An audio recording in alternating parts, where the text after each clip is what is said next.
ఎటువంటి కష్టములు లేకుండా అంతులేని ఆనందమును ప్రసాదించేవాడు ఎవడో, మన అజ్ఞానము నాశనము చేసి గొప్ప భక్తిరూప జ్ఞానమును అనుగ్రహించేవాడు ఎవడో, శాశ్వతమైన నిత్యసూరి దేవతలకు అధిపతి అయినవాడు ఎవడో తెలుసుకొని మన దుఃఖములను పోగొట్టే ఆ స్వామి యొక్క దివ్య పాద పద్మములను ఆశ్రయించి వర్ధిల్లు మంచి మనసా.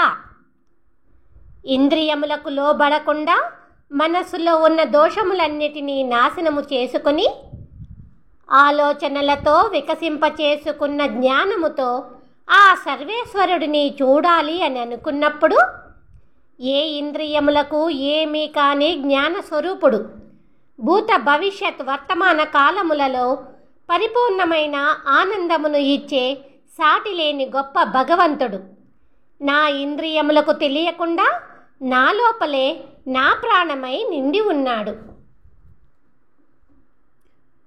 ఎక్కడో దూరముగా ఉన్నవాడు ఇక్కడే దగ్గరలో ఉన్నవాడు అని అనడానికి వీలు లేకుండా ఏ రూపము లేనివాడై ఈ భూమి మీద ఆ ఆకాశములోనూ అంతటా నిండి ఉన్న ఆ అనంత కళ్యాణ గుణ సంపన్నుడిని రూపమున్న మనము దోషములన్నిటినీ పోగొట్టుకొని చేరవచ్చును. వాడు వీడు ఈమె ఆమె వారు వీరు మనము మీరు ఎవరు ఏమిటి అది ఇది ఏది మంచి చెడు జరిగిపోయినది రాబోవున్నది అంతా అంతా మనలోనంతా ఆ స్వామియే నిండిపోయి ఉన్నాడు. రకరకాల జ్ఞానములను కలిగిన వారు, అన్నీ తెలిసిన గొప్పవారు ఆ స్వామి వారి దివ్య పాద పద్మములను ఆశ్రయించి వారి వారి యోగ్యతను బట్టి ఫలితమును పొందుతున్నారు. మనము ఎవరము ఎప్పుడు ఏ విధమైన స్వభావముతో ఉంటామో మనకే తెలియదు. ఎప్పుడు కూర్చుంటామో, ఎప్పుడు నిల్చుంటామో, ఎప్పుడు పడుకుని తిరుగుతామో, కూర్చుని నిల్చుంటామో, అస్సలు పడుకుని లేస్తామో లేదో చెప్పలేము. కానీ ఆ స్వామి మాత్రము ఎప్పుడూ ఒకే స్వభావముతో ఉన్న సుస్థిర సంపన్నుడు.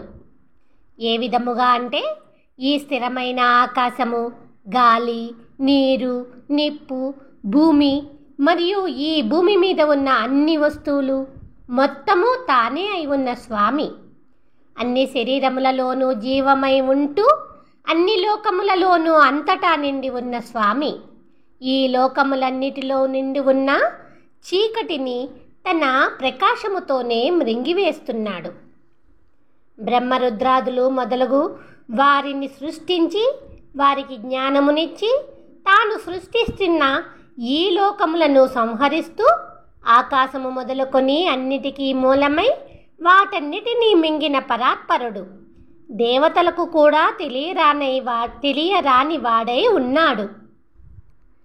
మనము ఉన్నాడు అని అనుకుంటున్న ఆ స్వామి ప్రత్యక్షముగా కనిపించే అన్ని పెద్ద పెద్ద రూపములలోనే కాకుండా చాలా చిన్నవైన అణువంత సూక్ష్మ రూపములోనూ నిండి ఉండడమే కాకుండా కనపడని వాటిలో కూడా నిండి ఉన్నాడు. అన్నిటిలోనూ అన్ని గుణములు కలిగి మరియు ఏ గుణములు లేనివాడై రెండు విధములుగా అంతటా నిండి ఉన్నాడు. అన్నిటినీ మింగిన ఆ సర్వేశ్వరుడు విశాలమైన చల్లని సముద్రములో నీటి బిందువులై నిండి ఉన్నాడు.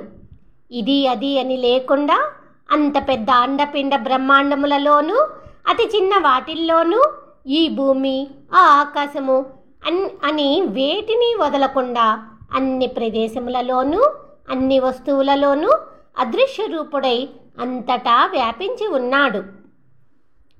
విశాలమైన ఆ ఆకాశమున గొప్ప శబ్దమై